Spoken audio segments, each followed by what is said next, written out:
Ito guys, nag-umpisa na kami mag-shower. Kahit hindi snow pa, pero kapal pa rin yung snow. Hindi namin shower to. And Aubrey was her name, a not so very ordinary girl or name, but who's to blame Linipan ng asawa ko.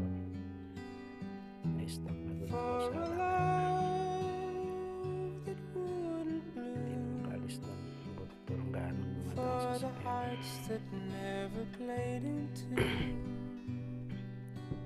like a lovely melody that everyone can sing. Take away the words that rhyme, it doesn't mean a thing. Hanggang umaga yung snow na